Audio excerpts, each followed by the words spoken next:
Nah, Assalamualaikum warahmatullahi wabarakatuh. Kami dari kelompok 1 akan mempresentasikan tentang alkohol dan ether.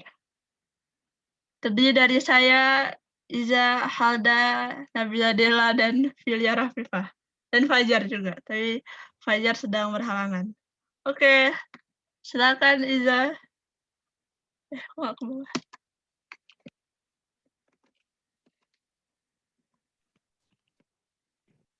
Oke, untuk yang pertama kita akan membahas tentang tata nama atau penamaan dari alkohol dan ether. Nah, yang pertama, tata nama ini dibagi menjadi dua, yaitu secara trivial dan secara sistematik. Tata nama alkohol yaitu dimulai dengan menyebut nama gugus alkil yang terikat pada gugus OH, kemudian diikuti kata alkohol. Contohnya itu CH3, CH2, OH. Itu akan menjadi etil alkohol. Karena CH3, CH2 merupakan etil, nama gugus alkil, dan kemudian disambung dengan kata alkohol. Yang kedua, yaitu penamaan secara sistem IUPAC, yaitu dengan menggantikan akhiran A pada alkana dengan akhiran ol. Alkana menjadi alkanol. Contohnya CH3, CH2OH menjadi etanol atau CH3, CH2, CH2OH menjadi propanol. Kemudian tata nama ether jika mengacu pada sistem IUPAC, ether disebut dengan nama alkoksi alkana. Tata nama dilakukan dengan dua cara menetapkan alkil yang lebih kecil sebagai alkoksi dan alkil yang lebih besar sebagai alkana. Contohnya apabila ada etil di sebelah kanan O-nya, kemudian ada propil di sebelah kiri O-nya, kan etil 2C-nya. Sedangkan propil itu 3C-nya. Maka gugus etil itu akan kita sebut dengan etoksi. Jadi yang lebih kecil itu disebut dengan alkoksi dan yang lebih besar kita sebut dengan alkana. Jadi etoksi propana seperti itu. Kemudian tata nama dengan sistem trivial dilakukan dengan cara menyebutkan nama alkil berdasarkan urutan abjad dan kemudian diakhiri dengan ether. Jika kemudian kedua alkil merupakan alkil yang serupa maka digunakan awalan di. Jadi kalau ada kayak tadi ada etil di sebelah kanan dan propil di sebelah kiri, keduanya disebutkan etil, propil, ether begitu.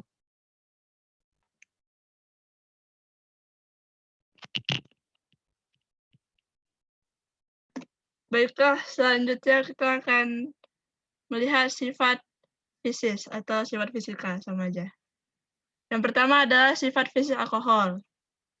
Jadi alkohol ini dia bersifat lebih polar karena ada gugus OH.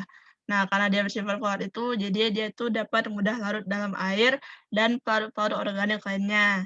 Tingkat kepolaran alkohol ini dipengaruhi oleh panjang rantai karbon. Jadi kalau misalnya rantai karbonnya itu semakin panjang, maka tingkat kelarutan atau kepolarannya itu akan menurun. Contohnya etanol dan metanol. Dia memiliki tingkat kepolaran yang tinggi karena rantai karbonnya yang pendek. Selanjutnya, alkohol ini memiliki titik didih yang relatif tinggi jika dibandingkan dengan senyawa turunan alkana yang lain. Hal ini disebabkan karena alkohol memiliki ikatan hidrogen. Titik didih ini juga akan semakin meningkat sesuai dengan peningkatan jumlah atom karbon dan gugus OH-nya.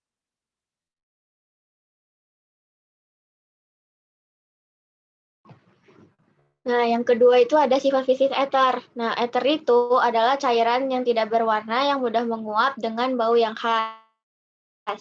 Ether itu gak larut dalam air, akan tetapi larut dalam pelarut nonpolar. Ether mudah terbakar dengan nyala bening yang jernih karena uap ether membentuk campuran yang eksplosif dengan udara. Ether dapat melarutkan lemak, minyak, resin, alkaloid, brom, dan iodin. Selanjutnya, ether juga memiliki bau yang enak dan bersifat membius. Lalu yang terakhir, titik didih ether relatif lebih rendah dibanding dengan alkohol yang setara atau yang memiliki jumlah atom C yang sama karena di dalam alkohol terdapat ikatan hidrogen sedangkan pada ether tidak ada.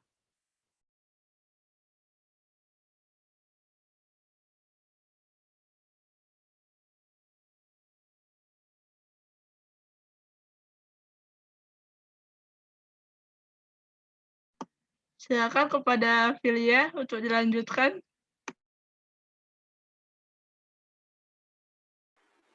Nah, selanjutnya itu sifat kimia.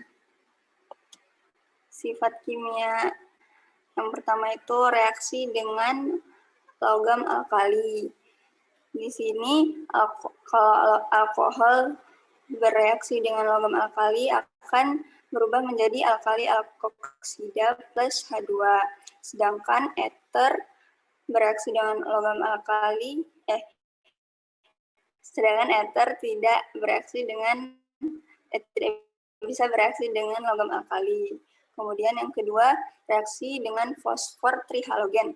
Di sini alkohol apabila bereaksi dengan contohnya PCl3 atau yang lainnya akan menghasilkan haloalkana plus H3PO3.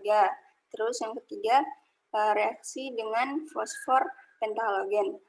Misalnya alkohol bereaksi dengan alkana plus asam halida plus POX. X-nya itu unsur ya. X-nya itu unsur yang bereaksi P3. Kemudian dilanjutkan oleh Iza. Kemudian alkohol primer yang teroksidasi akan menghasilkan aldehida, dan apabila terjadi oksidasi lagi maka akan menghasilkan asam karboksilat. Itu alkohol primer. Sedangkan kalau oksidasi pada alkohol sekunder itu akan menghasilkan keton dan tidak dapat dioksidasi lagi. Sedangkan alkohol tersier tidak bisa teroksidasi. Kemudian jika alkohol dipanaskan dengan asam sulfat pekat, maka akan mengalami dehidrasi. Pada suhu 140 derajat akan dihasilkan eter, sedangkan pada suhu 180 derajat akan dihasilkan alkena. Kemudian alkohol bereaksi dengan asam karboksilat yang kemudian akan membentuk ester dengan bantuan asam sulfat pekat. Kemudian sifat kimia dari eter. Reaksi eter dengan PCl5 akan menghasilkan alkil halida. Reaksi ini dapat membedakan antara alkohol dan eter. Kalau PCl5 bereaksi dengan alkohol, hasilnya akan keluar HCl. Sedangkan kalau bereaksi dengan eter, tadi akan menghasilkan alkil halida. Kemudian reaksi eter dengan asam halida akan menghasilkan alkil halida dan reaksi eter dengan asam halida akan menghasilkan alkil halida dan alkohol.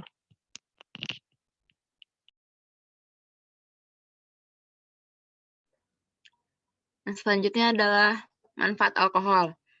Alkohol ini yang metanol dapat digunakan untuk membuat pupuk, obat, plastik, dan senyawa organik lain. Bisa juga digunakan sebagai pelarut. Lalu ada etanol yang dapat digunakan sebagai pelarut dan bahan bakar alternatif. Ada etilen glikol yang merupakan salah satu jenis alkohol yang berfungsi sebagai bahan anti beku pada radiator mobil. Lalu ada gliserol yang berfungsi sebagai bahan pelembab pada tembakau dan kembang gula. Kemudian manfaat eter dalam bidang medis, biasanya eter digunakan untuk anestesi atau obat bius. Lalu pada bidang otomotif, eter digunakan untuk menghidupkan mesin yang tak mau menyala. Bahkan digunakan juga sebagai tambahan bahan bakar sehingga laju mesin lebih kencang. Lalu eter dalam laboratorium merupakan pelarut yang banyak digunakan.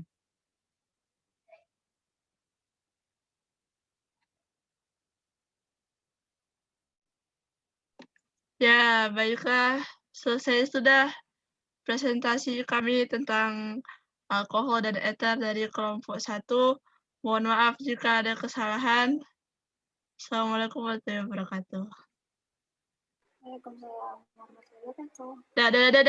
Dah. Kami ngapain lagi?